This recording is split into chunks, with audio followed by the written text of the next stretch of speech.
It says, "Congratulations, Yoshi, you are the Blue Ranger." No way.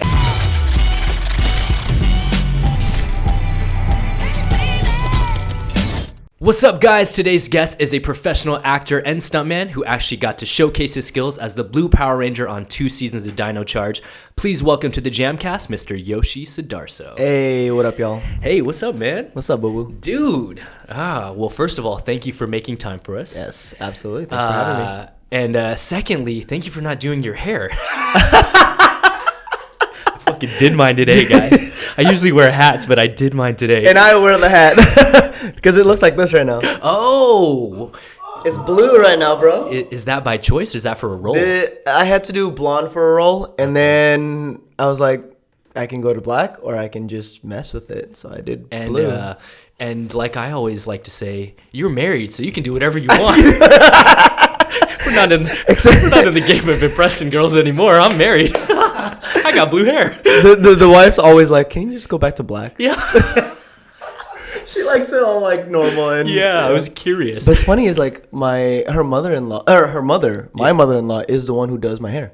Oh, she's a hairstylist. No way. Which is why my hair's always changing. Wow. Because she's always like, wait, I can just mess around and do whatever color I want on you. So I got a question. Do you get free haircuts or do you pay? I get free haircuts. Oh, damn. I didn't until we got married. And then she was like, well, you're family now. I was like, oh, done.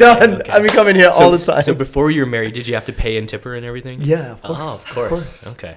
I was trying to, make her happy. You know what I'm saying? saying? And also, you don't want your hair to get jacked up. Dude, my hairstylist is one of my best friends. So don't piss him off. I know the struggle, bro. Yeah. Shout out to you, Danielle. Much love. 9 years strong.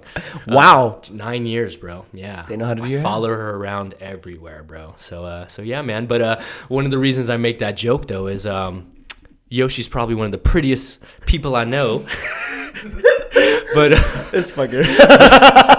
But funny enough, like when we first started our careers, this guy was like my biggest competition in the commercial world. So much so that like it almost was like a running joke. I'd like walk in, I would go up to sign in, and I'd sign in, and if I didn't see his name, I would turn the pages back and be like, yep, Yoshi was here. And then I would text you and be like, hey man, good luck. You know what's funny though? The funny thing is, I've actually never booked a commercial. What? You just feel that I'm like your biggest. Way. Yeah, I've booked one commercial. That's only because crazy. of Phil Silvera. Okay, well, you know what's funny the Toyota then? commercial.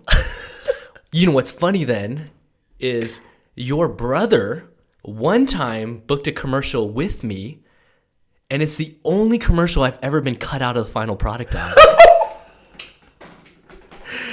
So I have a deep-rooted sense of history with the Sudarso brothers.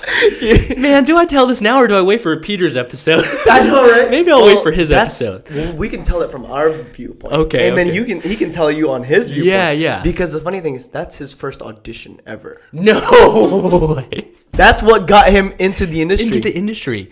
Bro, and I'm not going to lie. Yeah. When I got there to the callback even, I looked at the list and I was like, Sudarso. Who's this one? Yeah. And I'm like, what the hell? And I think I texted you. We've already met before. Yeah. And I had texted you, and you're like, oh, that's my brother. And I was like, what? There's 2 of them. Well, that was because I didn't have an agent or nothing, right? No way. And when I was trying to get into the industry, I was going every which way. Okay. And I got that on Craigslist. That audition? Yes. I know. Don't do this. Don't go on Craigslist looking for jobs. That's a horrible idea. Yo, hold on. First of all, this was for a goddamn Apple commercial, and this was on Craigslist? Dude, I got in there through my agent of like 9 years.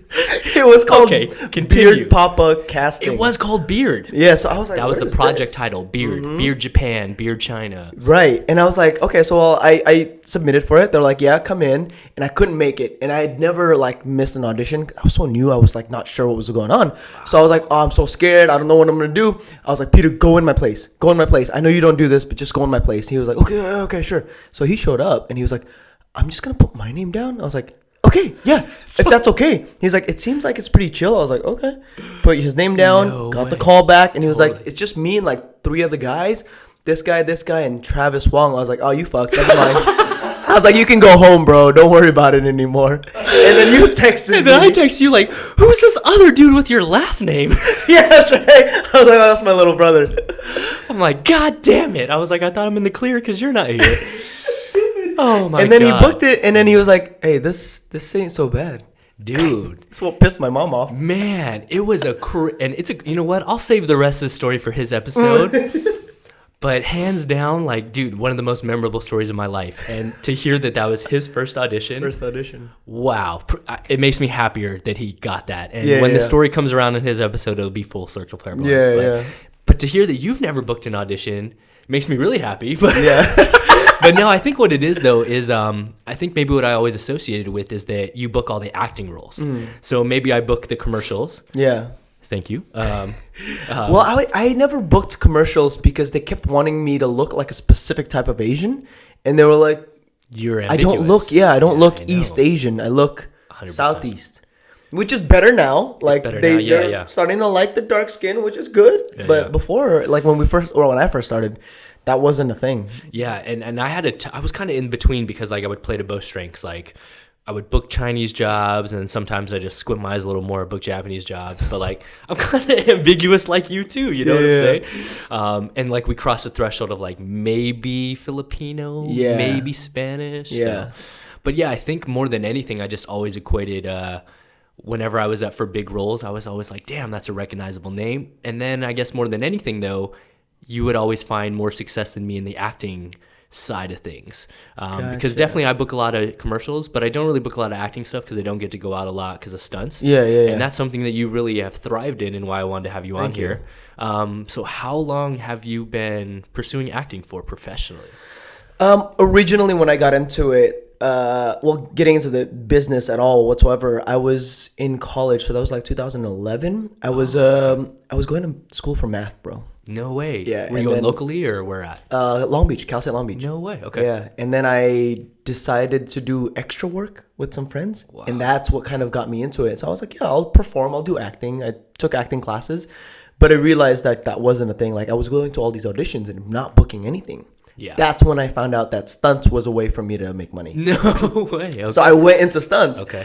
And then I did all the stunts, and I did I met Sonny Sison, and he was doing all the Power Rangers like live suit shows, action. Yeah. which I've done too, actually. Yeah. Exactly. So like a lot of us that's like kind of been our into like, because you do Power Rangers and people kind of know what that is. And when I did Power Rangers, I did that for like 2 to 3 years with Sonny, like on one of the main crews. Like I was constantly on it, and I did so many that I met all the actors. That's when I started talking to them, and they were like, "Oh," I was like, "How did you get the role?" That's when they told me who the casting director was. Again, don't do this. I found I got her email, I got all this stuff, and I cold emailed her. Wow. The casting director, and she was very kind enough to be like, "Yeah, come on through." No way. And I brought Peter out. And then so we both went out for this audition. Was it for an actual call for a specific audition, or was it just okay? So it was for Megaforce. Okay. The season before Dino Charge. Nice. And we went in, and I asked if I could bring my brother. I'm cold calling this. That casting director, and then I asked if I can bring somebody. So crazy. But it's honestly, the hustle world, it's like though. Ignorance is bliss. You almost didn't know. Yeah. So took a chance. Yeah. I was just so used to stunts that you just cold email, you just hustle. ask. Yeah, you just gotta ask. Yeah. So I did, and we both went in. I went for my first audition together. We went in. I went in 5 minutes, whatever, and then he goes in 30, 40 minutes, laughing loud. No. And I go in there because they ask for like all this like martial arts stuff. I go in there, I throw a standing full to my knee, fight, all this stuff, flips, kicks in the tiniest room ever. Of course. And then it's like, oh, cool, whatever, right? And Peter goes in there apparently like. He was supposed to start with a backflip and then do the rest of the stuff, but he goes and throws a backflip. This is what I heard afterwards. He throws a backflip, and his pants were so tight that he couldn't make it all the way around, so he fell to his knees and his hands. Okay. But he just like held it there and then slowly got up, and that was all he did. And they were hella clapping and freaking out. I was like...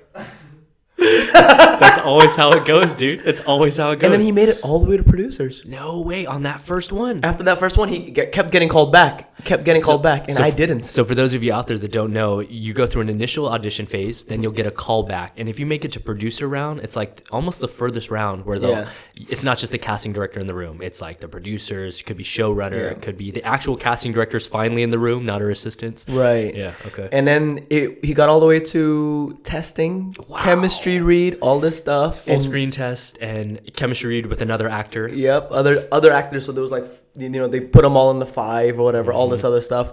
Power Rangers is like a long casting audition because you're trying to figure out who fits best with whatever. Yeah. And he pretty much was gonna book it, and then something happened. I'm not gonna say on this way, but like something happened, not his fault. He didn't end up getting it. Okay. So then the next season, Dino Charge, at that point, it was like 2 years, right? So I had already decided, I'm like, I'm just going to go full force into the stunt stuff.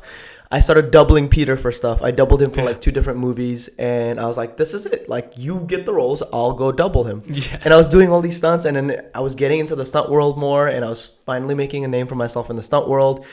And then come Dino Charge audition, he bulls me back in. And he's like, hey, man, they want me back, but I'm just going to bring you back. So it like turned cool. around. Yeah. And then he brought me back. So I did auditions. I didn't get a call back again.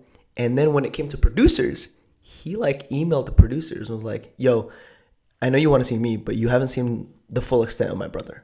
Like, bring him back one more time. Which is when they gave me this Koda role, which is, I was like, is this guy stupid? Yeah. Because of the script, it was weird. And then the casting director was like, oh, he's a caveman from 100,000 years ago, so he doesn't really speak English, and, kind of play with that, Yeah. He doesn't understand the world. So Peter and I did like a acting intensive for like 6 hours the day before my audition, and he like kind of gave me notes, and what came out to be Koda was through Peter and I working on it for 6 hours. And then I did it the next day, and they were like, whoa, that's Koda. And unfortunately, you can only have one Asian. Of course. And his character was like a nerdy role that he was going for, not my character. So they were like, well, we have a white guy who can play this kind of character.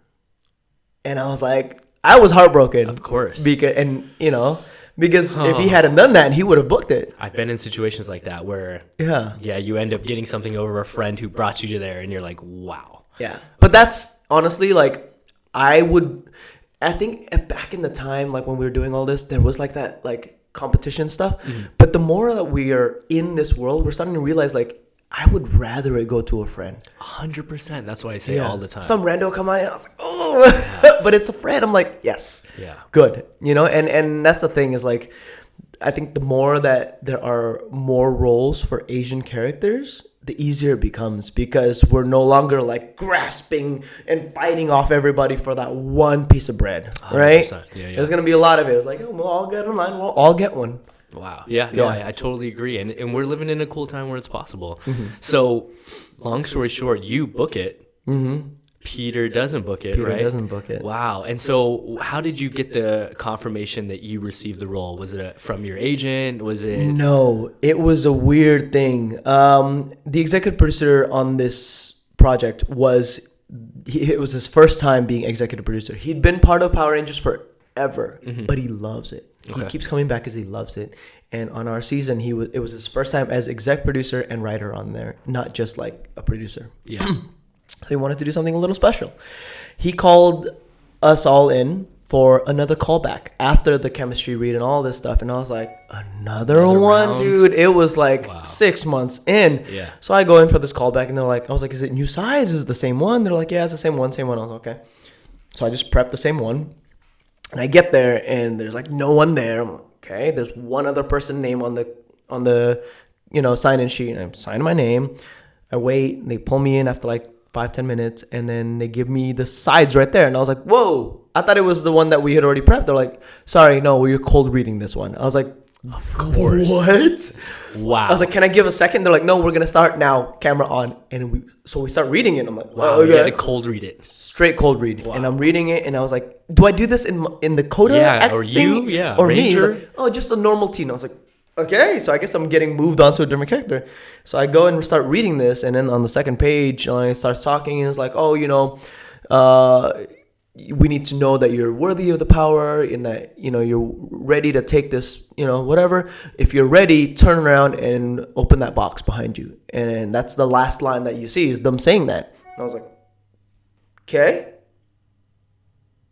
I was like, was that good? She's like, no, like, actually do what we just said. Oh, what? Turn around. There's a box behind me. I was like, okay. I was on the floor. Pick it up, open it, and it's a like laminated piece of paper with the Blue Ranger, and it says, congratulations, Yoshi, you are the Blue Ranger. No way. And I was like, I was like, I see. You're dicks. Yeah. But I like it. That was cool. They got you on camera. And they got me on camera going like, And they have that somewhere. I think they like posted it a while back, but it's kind of cool seeing that. I know some other people like our Red Ranger. He was like out of town. He lives in San Diego. So he'd been going back and forth, and he'd auditioned for Megaforce and Samurai. So he was like, I don't want to come. So he drove 2 hours for all this, all upset. At least he got and it. And he was like, oh, okay, all right. That's really funny, man. I know, yeah. That's a unique way to book a job, though. It's It kinda is, cool. it is. Kind of a cool experience. Yeah, especially because I think they were like, you know, they know it's a legacy, and they know that we were all fans of the show. Yeah. So making it a little special was nice. Yeah, I was gonna say it's a lot different going for a role in a franchise where clearly you've like grown up watching it. Like for us as guys that do action and stunts, like Power Rangers was, you know, Yeah, it's part of life. It's a part of life. Yeah. Literally, like we've all watched it. So what was that experience like? Like putting on the suit. What was the coolest part about it? Was it being in the suit? Was it just being on the show in general? So obviously break the little bit of a fourth wall here in a sense. I put on the suit twice. Yeah, and it Good was. to know. And it's funny because I had put on so many different suits by this point. I had, Gold Samurai, this and that. Original Green was one of the ones that I got to do. Like all the new promo stuff, the HD photos. Yeah. All the green and the red in the Mighty Morphin. That's you in the suit. Yeah. And that was like, I was like, that was the best thing ever. But every time I put on a suit, it had somebody else's name at the bottom. On the shoe, on the 100%. tags, whatever. Totally. And then for the first time I got to put it on was at Power Morphicon, because they announce us at this Power Morphicon thing, which happens every 2 years. They kind of like put it together so that it's a big Power Ranger con, and they get to reveal the new cast. It's totally. cool. So we got to put on the suit for the first time, and it all fitted to me. It's not too tight, it's not too loose. I know how those shoes Right? are, dude. I know, The shoe was like the perfect size. I didn't have to put in inserts, all this stuff, and it had my name on it. Wow. And that to me was exciting because I was so used to putting other people's suits on. Totally. And the thing is, like, I had already because I'm a huge fan. Like, I wasn't like, I watched the Mighty Morphin, I watched Zeo, whatever. I literally have seen every season before that. Like, I didn't see like 2 seasons, which was really bad, by the way. I'm not gonna say what because I'm in the family and they're gonna kill me for it. They're gonna roast me. But I'd seen a lot of the seasons. I was like way more of a fan than I should have been. Totally. Yeah. Right. So I knew what all the seasons were. So I was in this group on Facebook called Facebook Rangers. Okay. And people already knew me as like, oh, he does like suit work for Saban. Yeah. And so like they, and I was like, I posted on there. I was like, hey guys, I'm going to be at Power Morphicon in the blue Dino Charge. Come say hi or whatever. Make sure you go to this event. So a lot of my friends, like real life friends, cosplay friends, whatever, were going to be there. Totally. So we were walking in the suits without the helmets on, and my friends passed by and they were like, oh, Yoshi, what's up? Wait, you don't have a helmet on. Yeah. And I just smile, and then the doors open and they're calling our names, and my friends were like, whoa. Oh, so you didn't even tell them? I didn't tell anyone because I wasn't, allowed to. Yeah. But a lot of my friends actually they actually get paid to do video for these conventions and, put it on YouTube, whatever. One of the guys called me later and was like, dude, you made me lose out on money. I was like, what do you mean? He was like, well, when I was filming the cast go up, I usually film the cast and then whoever they call up next. But when you went up, I was so confused and frozen that I was fixated on you. So the video for like a good 3 minutes while they're calling all these other people's names is your face. Yeah, it's just on me. He's like, is that you? Like zooming in. And he's like, oh man. He's like, I couldn't sell the video. I was like, oh my bad. Yeah, sorry, dude.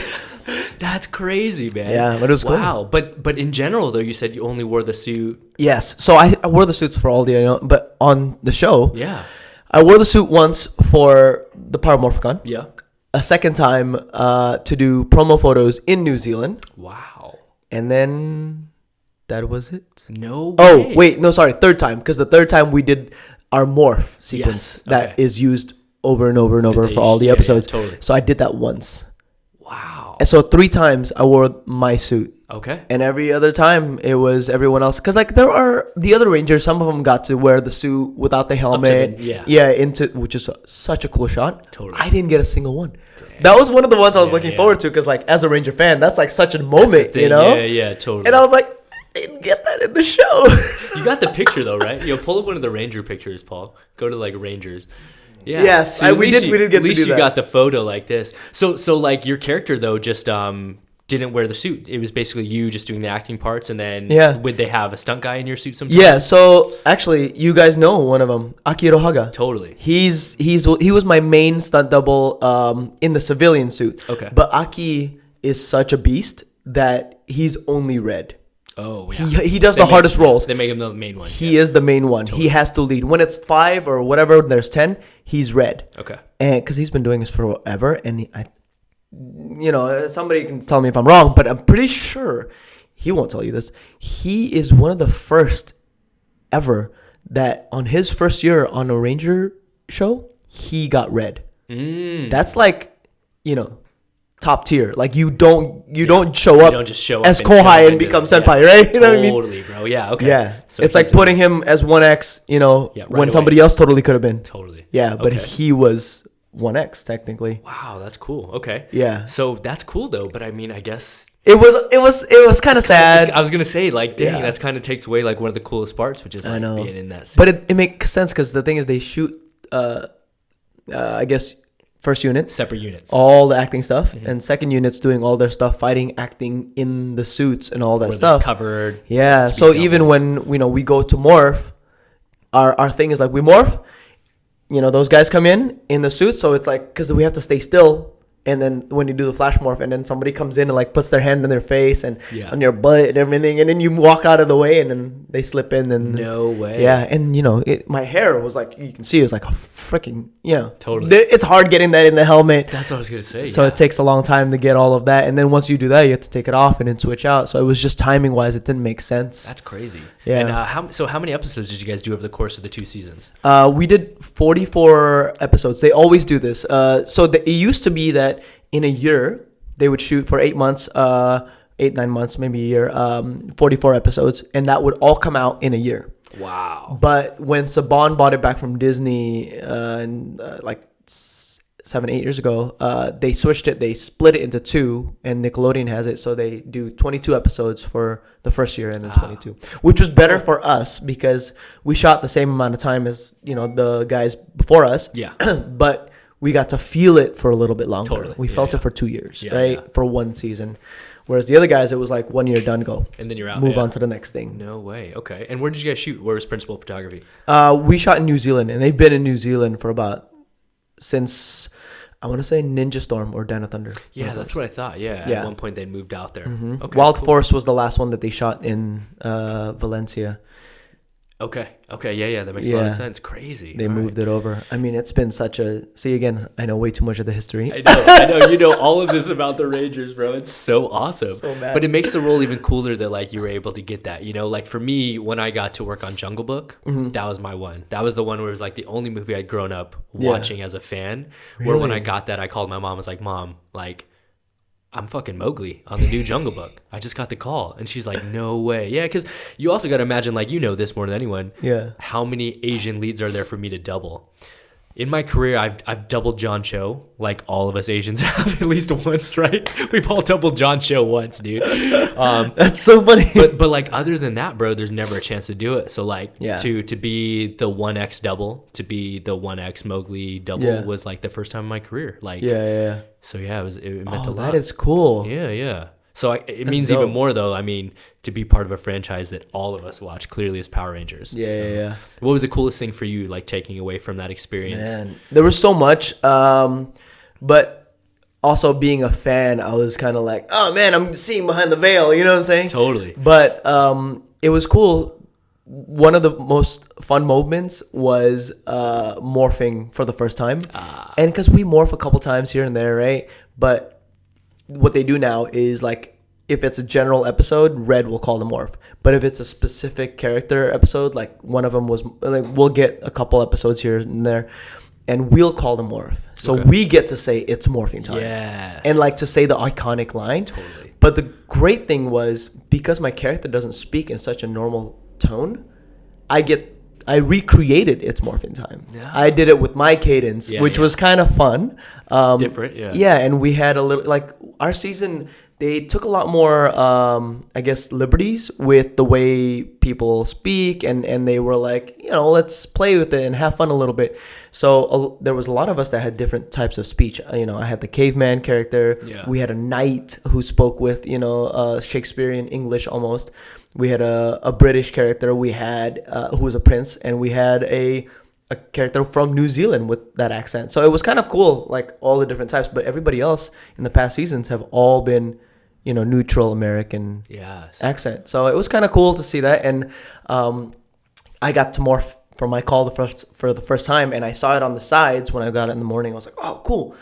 But it was the most miserable day ever because it was my character's episode, but I was like in the cave, and my clothes were all torn up, and they were spraying sweat on me, and it was freezing. Yeah. I was like, I couldn't move. But the thing that got me going was at the end of today, I get to say it's morphin time for the first time, and it was really cool. And we get to do like the explosions behind us. Totally. It's really, really hot. Yeah. But I mean, we knew that beforehand. Like, totally. But I mean, I was used to it. I was like, just be ready. It's gonna be hot, guys. They tell us all this stuff. I was like, cool, yeah. I know. Like, I was like, you guys are only 50 feet away. I'm gonna feel that. Yeah. Totally. And so first take, obviously, I'm used to it. Whew, Some of the girls on our scene, they're not. I bet. Because it was Dude, hot. when you're not used to it, I mean, I even see it sometimes in TV shows where the actresses haven't practiced shooting a gun. Oh, yeah. And then I see them blinking. I'm like, yo, are you serious? Y'all did not like get her to practice with blanks, Yeah. Like, come on, dude. At least blanks. Yeah, at least blanks, But yeah, you see that sometimes. Like, yo, okay. All right. That's crazy, man. Well, how have the fans been? Like, from a fan perspective, like once you stepped into that world as Rangers, did you feel like your life changed in any regards at all, or did your personal account start growing, or like how did you see the effect of the Rangers? My personal account definitely grew, but like luckily before that, Peter and I already had kind of like a YouTube following, all this stuff, so we kind of knew how to deal with, I guess, this internet pseudo fame, right? And we just kind of handled it similarly. It's just like, oh yeah, it's just growing. That's all it is. But it is a different crowd that comes in, which also what I didn't realize, I guess, when I got the job at the time was when I booked it, I was the first Indonesian Power Ranger ever.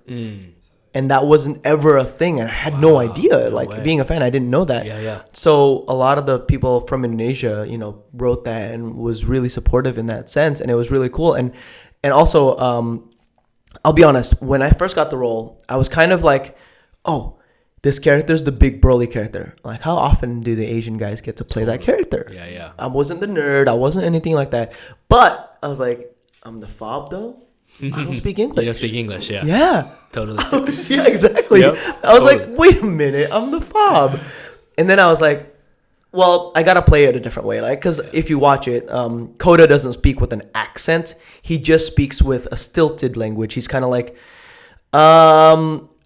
this is a mic. Yes. Yeah. So he's like learning the words. He's like, I need, what was the word? Water. I need water. Yeah. Right? So he kind of, and he like says what he says twice sometimes because he's trying to like, this is right, and he'll just hear words and then think it's a different word, stuff like that. And it wasn't so much an accent, and I was like, okay, I can get behind this. But again, I was still like, everybody else is speaking in fluent English and I'm not, right? I was like, oh, it's got to be the Asian guy. Why? But then because I came to America not speaking English. Totally. I was 9 years old. I didn't speak English, so I had an accent for a long time, and I struggled with that. And I was bullied for not speaking English well, right? And being in ESL, all this stuff. So I actually got a tweet from a kid from America, but he's Brazilian, and he watches Power Rangers, and he was like 9 or 10. I was like, how do you have Twitter already? Yeah. And you could tell it was obviously like Google translated. Yeah. But he basically was saying that usually he'd get bullied for not speaking English, and he didn't really have that many friends. But then when Dino Charge came out, so this was like, I was already done filming by the time I got this. Yeah, it's already on there. It was already airing, and he was like, hey, like, it was really cool to see you on screen as a character who didn't speak English, because that never happened, like we had that in Wild Force where the character didn't speak English, but then within an episode he was like fluent in English again. So he was like, well, it was really cool because when I'm trying to like hang out with people, they were saying I could be the Blue Ranger. Like you could be Koda, and we can all, and he was like, yeah. And so it, I guess, helped him to be seen. And I didn't realize that. I should have thought about that when I was originally filming, but it made the character, way stronger for me in that sense. And I was like, I was being selfish in the sense that I wanted to speak fluent English in this, but if I could do that for other people, and especially because it was so deeply rooted in my own experiences as a child, it was like, it was perfect. Yeah, so, that's super cool. Yeah, no, that's really cool. Those are the great moments. Yeah, with the you don't know fans, the impact that you have on other people. You know, yeah, that's really cool. And you kind of touched on it that like you didn't realize you were the first Indonesian Power Ranger, and you obviously have like a huge following out there. And I know that one of the more recent things you got to do was actually go back to Indonesia to film something, right? I did. Can you pull up Buffalo Boys, Paul, just the photo? And so we don't have to like ruin the plot and stuff, so people can go watch it. Yeah. Go to the email if you want. Yeah, there you go. So with this being said, tell people what Buffalo Boys is and where they can see it, because I know it's available right now. It is. So it's on Netflix in all of North America, so Canada and US. It's a story. It's a story of, in my opinion, it's an immigrant story. Okay. My character Suo, and his older brother are actually the sons of the Sultan. Sultan is like the king of Indonesia. Okay. So sons of the Sultan, and it was around the time of the late 1800s where the Dutch came and colonized Indonesia.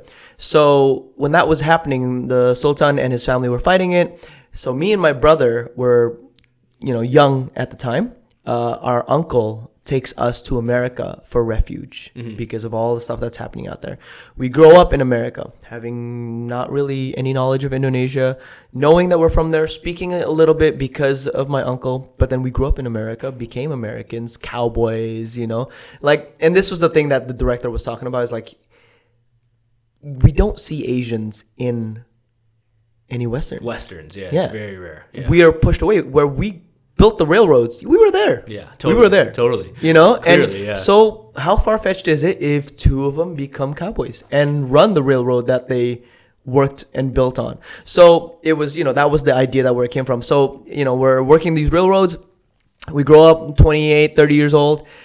And then the uncle goes, listen, you need to go back to our home country and set right the path that is Indonesia. Okay. So we go back to Indonesia, and guns a-blazing, we take down the Dutch colonization. And that's basically the gist of the story, but it goes into a little bit more of depth in the sense of, you're gone from all this time. Yeah. You come to Indonesia and now you're trying to pretend like this is your people. Like, what happens there? Okay. And how do you help uplift the people in Indonesia, and how do they fight back this tyranny that's been happening for decades that you've never experienced? Totally. Oh yeah. So that's the gist and the idea. That's of cool. The story. And then for people out there, where are you like as far as billing and cast is concerned? Is this one of your like major roles, right? This is, yeah. I actually, when I got the role, I was expecting it to be a small character because I didn't audition for this role. Okay. My agents called me. I was like, hey, you booked the role. You want to do it? I looked at the script. You do that whole, what's my character name? Yeah. You put in the thing, and like, it pops up a lot. Maybe they talk about him a lot. My character didn't have a character design like the rest of them, so I figured he was smaller. And I was like, it must be like a story about the guy, but he's barely in it. Yeah. And then I finally finished reading it and ended up that he's the lead. He's the main character. It centers around him and his journey to figuring out, like, because he's not like, the character is, he's not the manly man that everybody wants men to be. Yeah. He has feelings. He has, he talks about it, and he allows his feelings to kind of overwhelm him a little bit.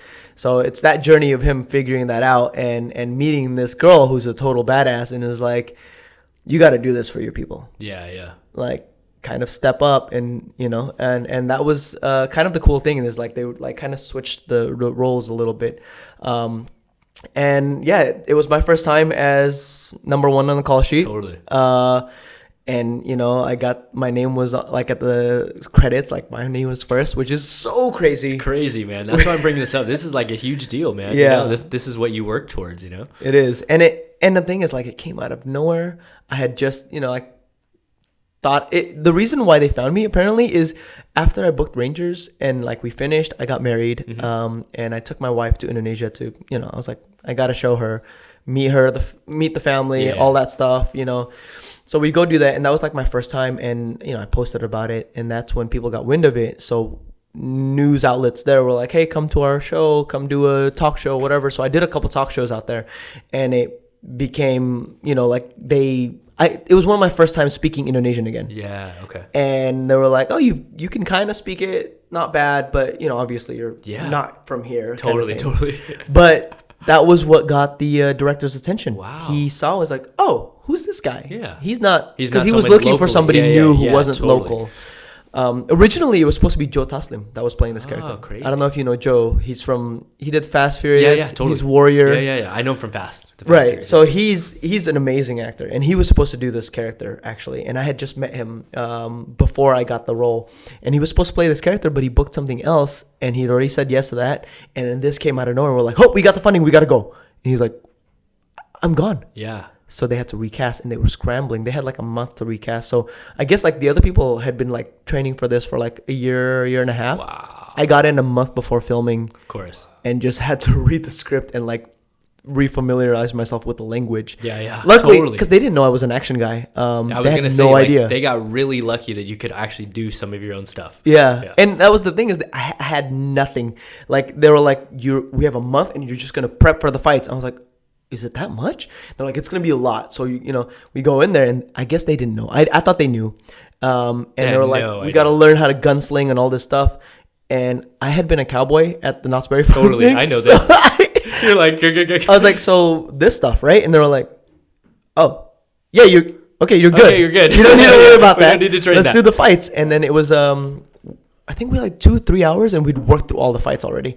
Of course. And the stunt team were like, okay. Yeah. We're good. We don't need them anymore. Yeah. I was like, sweet. It's just because, like, I know as a coordinator, when I get a new show, like I have a new show coming up now, I requested 4 weeks with my actress to train her. Because she's probably going to have a zero baseline of skills. Yeah. So, yeah. And if they can move, it's like, oh, thank God. Yeah, exactly. And then when guys come in like you, where I'm like, oh, this motherfucker can do flips too? Yeah, we're good. Yeah, I just got to keep him safe, More than anything, it's just the job of just making sure you don't get hurt doing too much. But out there, man, the safety is like, they're still a little behind in that sense for the safety, because they're not used to that. I was going to ask you, because you've worked on top tier shows in America, and then you went out there. Was there any difference at all between the two? It's fast, bro. We did this movie in 40 days. Wow. This is something that you would do like 6 months on, and it was really fast. It was like 1 or 2 takes, move on. It's like TV will land almost. A little bit. Wow. And, it was hard because like sometimes with the acting, I was like, you want more.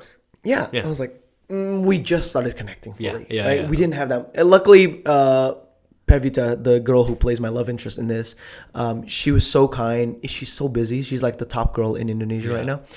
And she came in every day when I was reading to read with me. Cool. To make sure that our scenes were strong. Yeah. Because my scenes that had the most Indonesian was with her. Okay. So it was just, it needed to be, and we grew a bond, and we came to care for each other. So on the day, even though it was quick, we were like, we got to do a lot of what we rehearsed anyways. So it was good. And the guy who played my brother, he was on another film at the time, so he couldn't come in as much. But then when he did, he was like really loving, and the thing is, he's had the same story. He 9 years old, moves to New Zealand, comes back to Indonesia, but he was 18 and started acting there. So his Indo is already perfect. Crazy. But then it was his American accent that he had to work on, because the character had to have an American accent. Wow.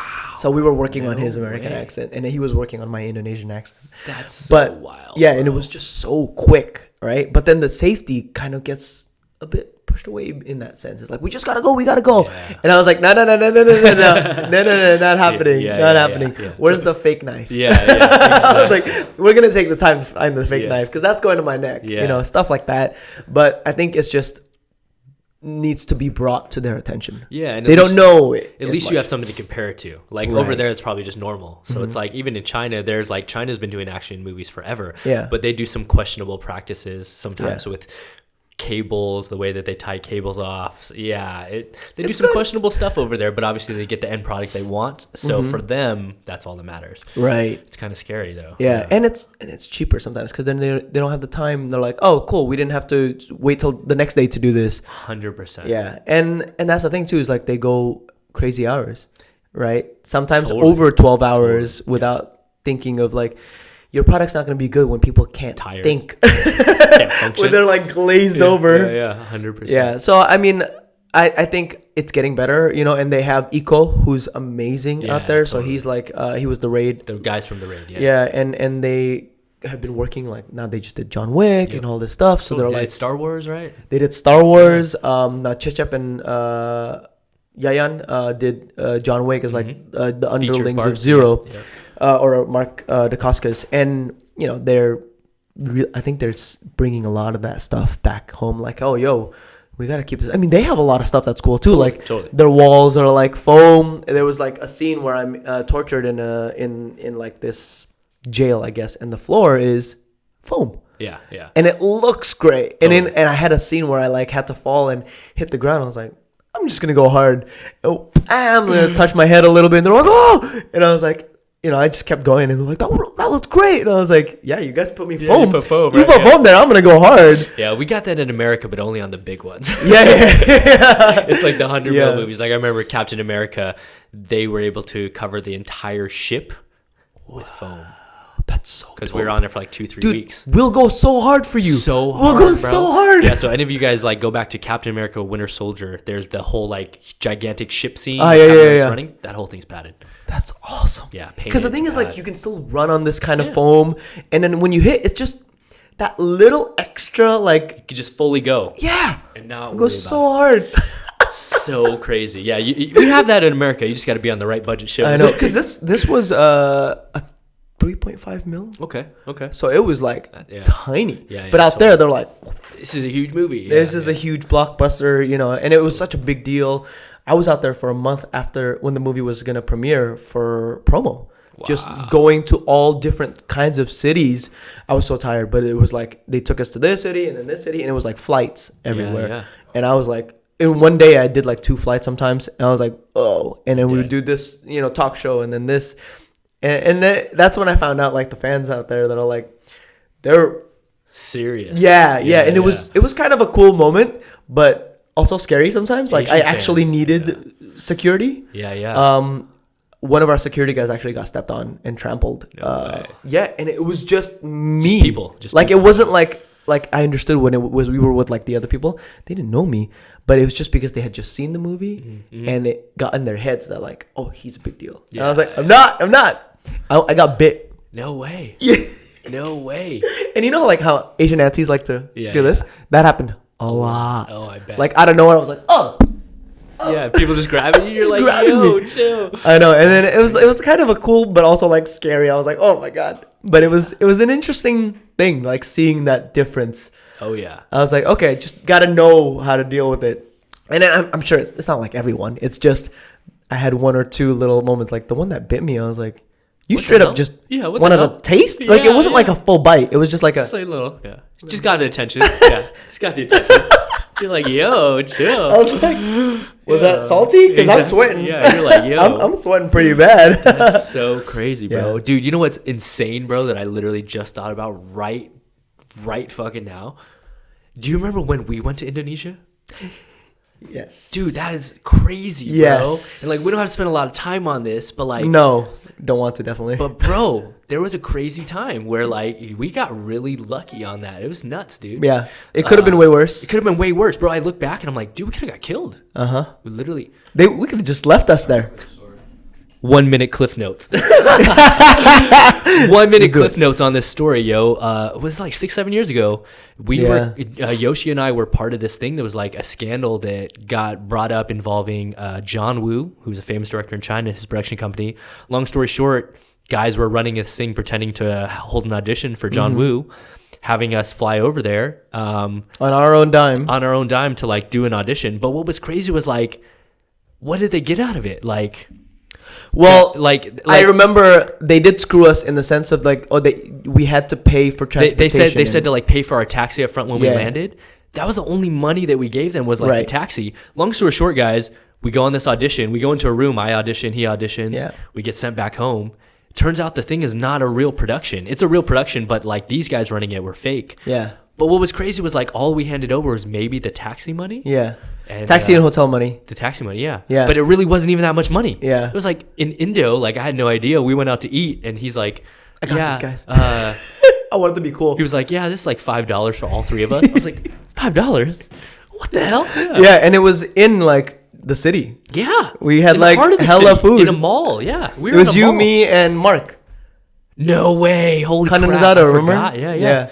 No way. Yeah. Long story short, that was like the first time I went to Indo Yeah. before work sent me since. Bad Yeah. connotation. And that was the thing, is I had like kind of, I'll be honest, I had a bad connotation of Indo because I left when I was so young, and then I keep hearing bad stuff from the media, right? And then we go and do this and we get screwed. We get screwed. So I was really like wary about this, course. actually about this project, because luckily, you know, my agents were really powerful, and they were like, no, we got you. We're They going to back make you. sure, They got yeah, the back. like you're getting your Yeah. money beforehand, this and that. I was like, great. Because I was worried. I was like, I'd been screwed by going out here. I mean, obviously those people were, It was totally different. yeah, it's but not and the that's the production thing company. is like, actually when I first did this movie, when I went out there, I was like, I didn't speak to anyone in Indonesian. I just only the script, and that was it. When I would go somewhere, I'd start in English, and if they understood me, great. Keep it going. Yeah. Yeah.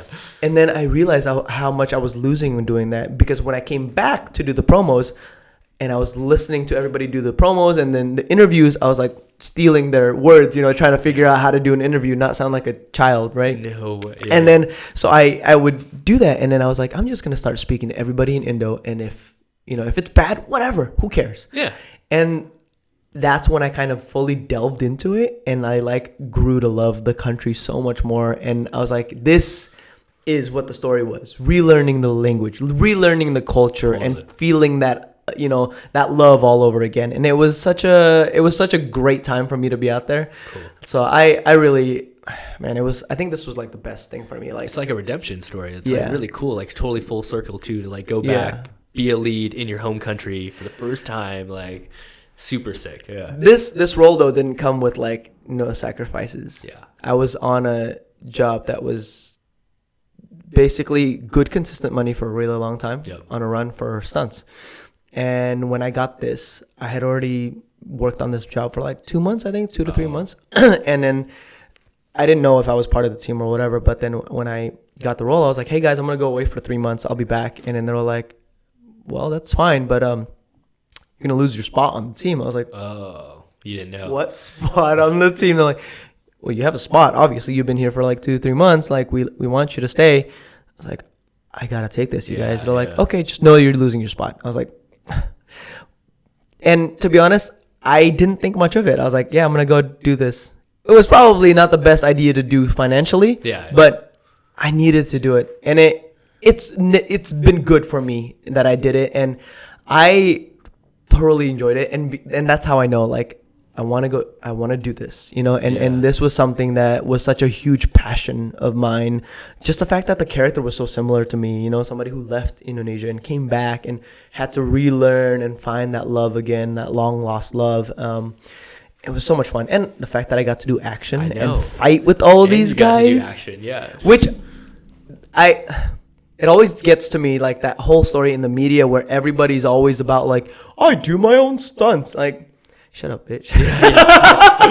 Yeah. I mean, it's not that cool. Yeah. Like, and I think that a lot of people out there still feel that way, because a lot of them, you know, like, oh, I don't want to use a stunt double for this fall. I was like, it's on your back. You're falling into, you know, crates. Totally. I'm kicking you. I have tried it with a double. I don't want to kick you. Yeah. You know what I mean? Yeah. So I'm like, just let me kick your double. It's on your back.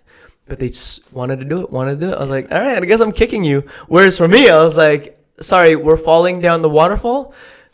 Double? Yeah, exactly. Bro. Double? You know too, right? Dude, and not only that, but it also like puts money in your double's pocket. You know, Yeah. it's like it's a team effort. Yeah. And the hardest part was that my double, amazing. He was Tony Jaa's double. Oh, cool.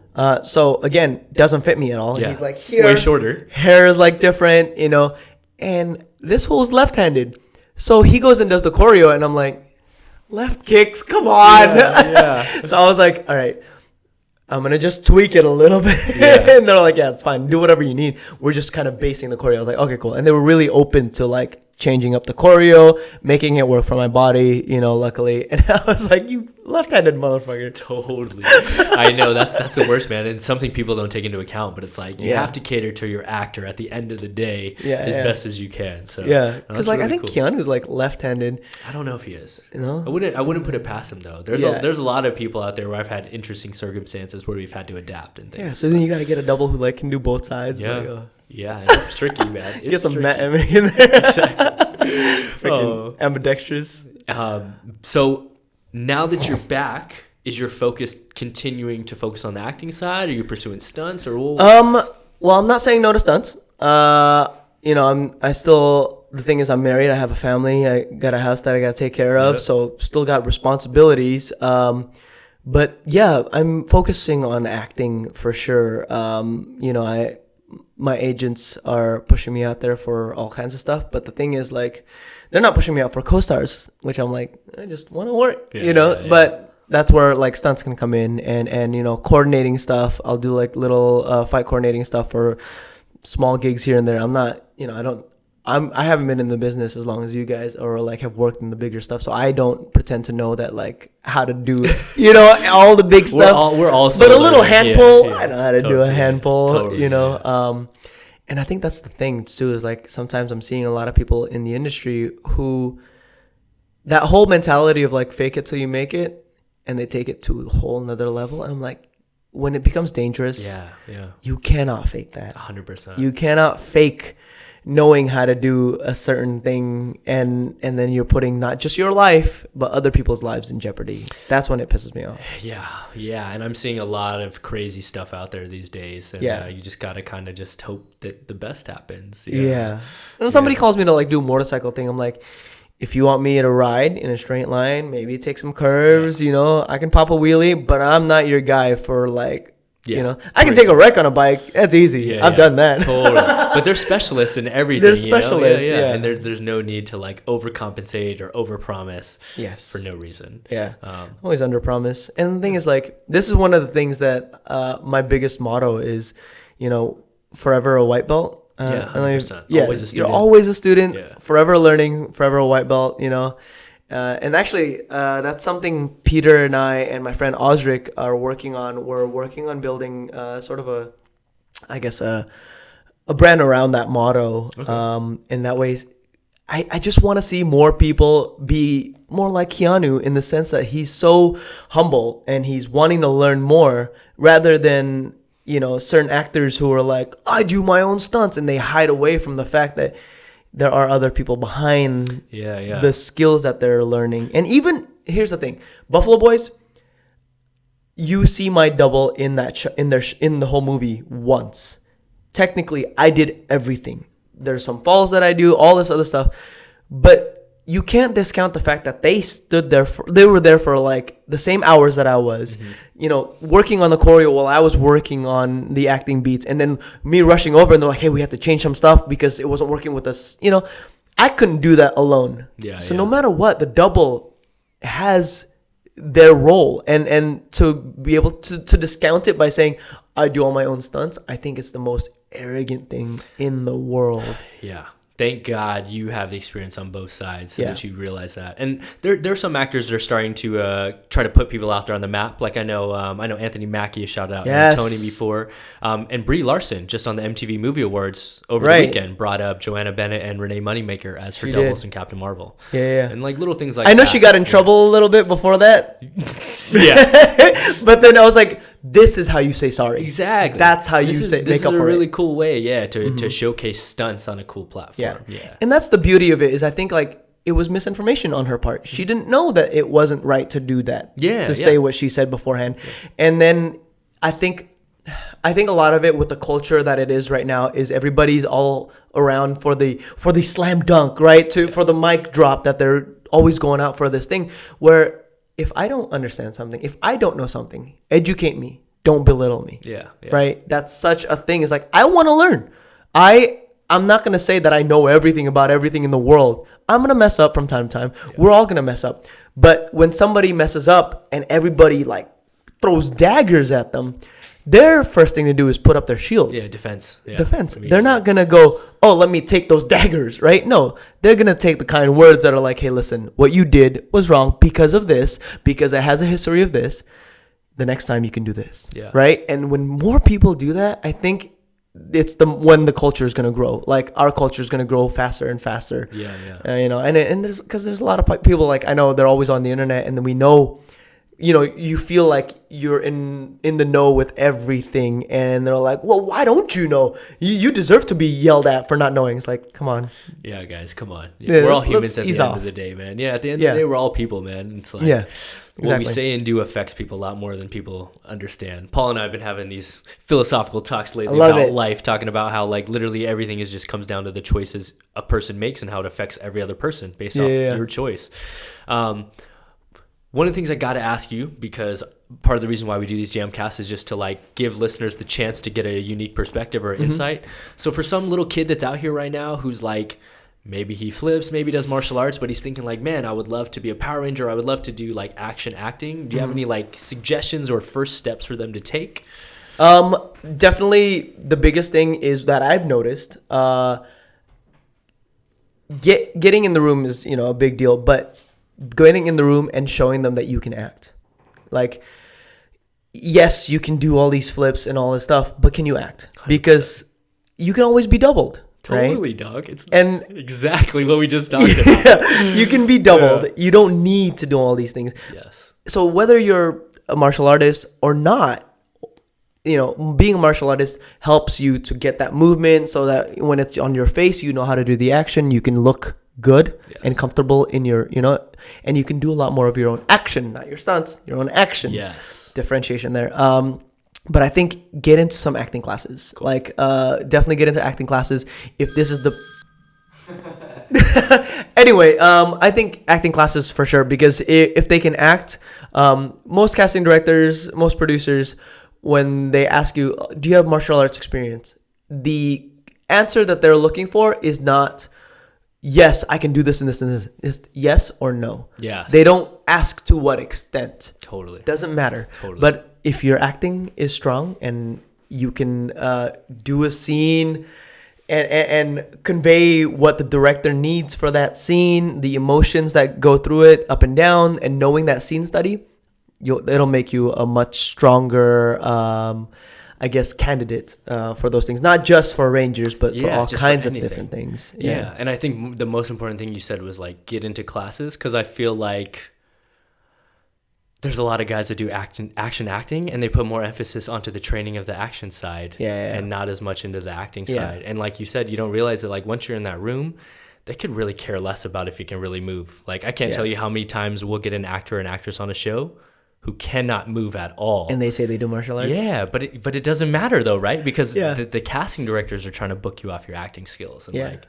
that's clearly what makes a difference in the room. You know? Yeah, it's way more important because you're going to see more of the acting in any action show generally, unless it's like, you know, an action movie. Exactly. You're going to see way more of the acting. And we need that in between to make the action look good. And the action, you're going to get doubled. You can't double your acting.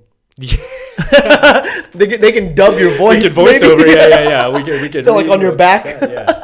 I think, and the thing is, I know for a lot of you, like, acting classes are expensive, but there's always like, you can find sides online, film yourself doing these sides as if you're doing a self-tape, send it to your friends who are already in the business, who are, you know, or even your friends, like, hey, is this something you would watch? Why isn't it working? And you watching it yourself will actually already be like, oh yeah, that was a weird looking eye thing that I did there. You know, you can kind of figure that out. For a while, I had this little smile thing that I couldn't get rid of. When I would do my lines, I would be smiling a little bit without realizing it. And that was one of my things that I had to like. I used to have a thing where like on super long, like let's say like it's like a scene that's like 7 or 8 pages. Yeah. By like page 4, sometimes I'd like lick my lips because it felt dry. You know what I'm saying? Like random stupid things that like you can do when you're talking to your friends.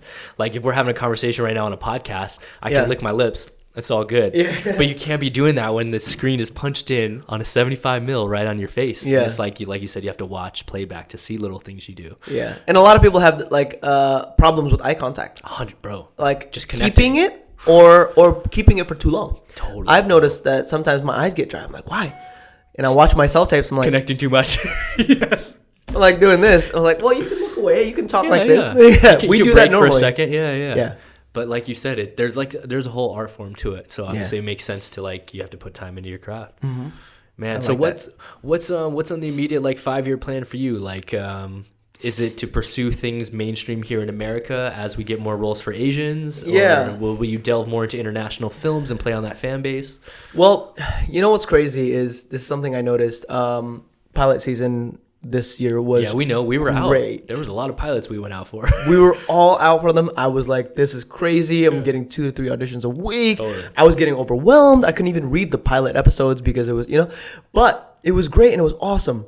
But how many of those pilots that actually, I didn't get cast in any of them, but how many of those pilots that got shot got picked up? Are going on. Yeah, 0. It's crazy. It's really crazy. crazy. It's so crazy that none of those pilots got picked up. Yeah.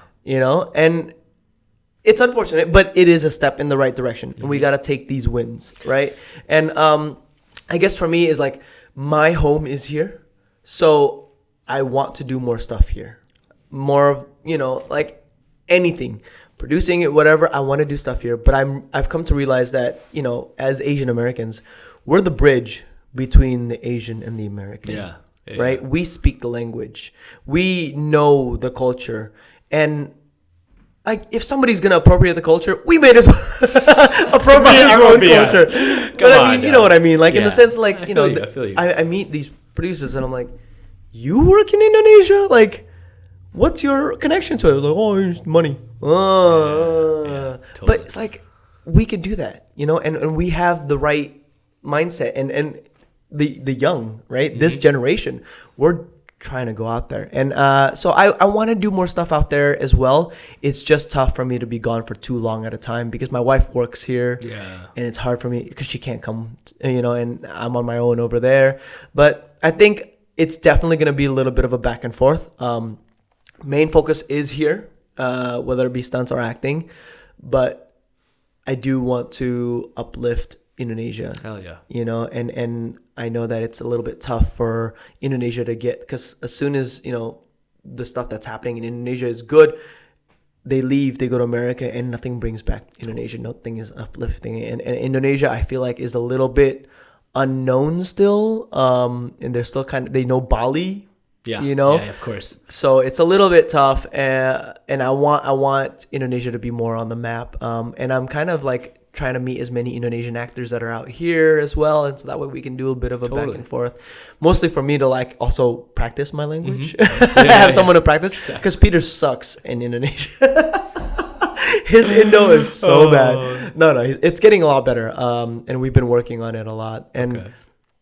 And I think that's also one of the things that I've noticed. This is like kind of a sidetrack, but in this culture, right, a lot of Asians are like on Twitter getting mad about like a lot of stuff, which is great in certain senses, but also in certain senses, I went out for a role where they were like, you can't audition for this role. I was like, this is exactly my breakdowns. Why won't they see me? Like, because you're not Chinese. And I was like, I am Chinese. Yeah. I technically am. I have Chinese blood. Totally. Yeah. And that's the thing, is like the producers are only saying that because Asians that are not in the industry are going, you can't cast the Chinese as Japanese. I'm like, okay, hold on. Where do we draw the line in the sand? Because technically I'm Chinese Indonesian, but I have no Indonesian blood, I don't think. Yeah. So can I then not play Indonesian roles? Totally. Or can I only play Indonesian roles because I'm culturally, technically Indonesian and I speak the language, but I'll never get booked for either of those roles. I look Japanese, but I have like maybe 2-3% of Japanese. Can I not play that role? Or what about people who are Chinese, Japanese, Korean, and they can play all of that? How is that fair? Where do we draw that line? Because white people never did that. 100%. We got Scottish people playing British. We got a British Spider-Man who's from the Queens. I mean, dude, in this day and age in general, we have people that identify as a certain gender Yeah. Just because they want to identify. Yeah. You know, and you're talking about actual blood. You know what I'm saying? Yeah. And I was like, you can't do that because now you're putting us into tiny little boxes and you're stopping us from growing. And that, unfortunately, is because people, like Asian people, are saying all this stuff without that knowledge, without thinking, and they're pushing and fighting this. And I'm like, you're making producers slow us down. You know, because they're freaking out. They're like, we don't want to get in trouble. And then what happens is like, oh, we cannot find a specific Vietnamese character for this Vietnamese character. Let's just write this character out, make a different character. Right? Oh, now we just lost one because everybody's all pissy. It's a Chinese girl couldn't play Vietnamese. Like, it's all politics. And that's hopefully they start to realize that. I mean, I get it if it's like somebody who has to speak the language, like you want some authenticity. Somebody who can speak the language, or at least will try to learn it. I just did a thing where I played a North Korean. I only had 2 lines in North Korean, or in Korean with a North Korean accent. So it was okay, and I had somebody work with me on it for like 2 to 3 weeks for these 2 lines. Just dial in the accent. Yeah, and I was like, it would have sucked if I couldn't have gotten this role because I wasn't Korean. Yeah. You know, because at the end of the day, you're acting. I mean, you're portraying a character. You know what I'm saying? It's like when we portray these characters that are like animals, or you portray a superhero, you're like, bro, like I don't have powers. I was gonna say, like what percent of Thor is that guy? You know, or like what?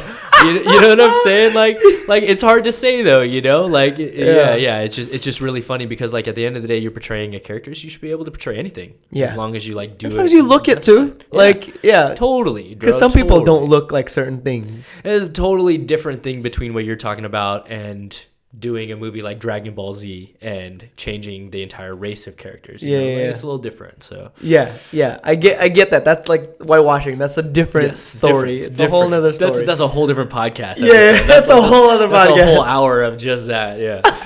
Oh man, no, but that makes a lot of sense, man, and it's cool that you're actually at this platform now where I've personally got to see your own personal growth go, and as your own platform grows, it's cool to see that you don't forget where you came from, you don't forget your brother, you know, it always seems like you're always about family, and just staying true to yourself and stuff, man. So hell yeah, congratulations. Thank you, man, and thank you for not doing your hair today. I'm just kidding. Oh man, I cannot wait to have your brother on here because, dude, we got to talk about that story, bro. Oh yeah. Amongst some other things about him, but it's gonna be so good. Really quick, man. I just want people to be sure to know where to follow you. So look into that mic, swing the mic in front of you, and look in that camera and tell them what your socials are. You can find me on Instagram, Twitter at Yoshi_Sudarso. Hell yeah. Easy peasy. Hell yeah, dog. Well, thank you for coming through, and man, we really appreciate it. We'll have to have you back sometime in the near future. Absolutely. I'll bring the cowboy hat next time. That way it's a different hat every time. And then once we've interviewed your brother, we can bring you both on. Yeah. I like that. That. He can sit on my lap.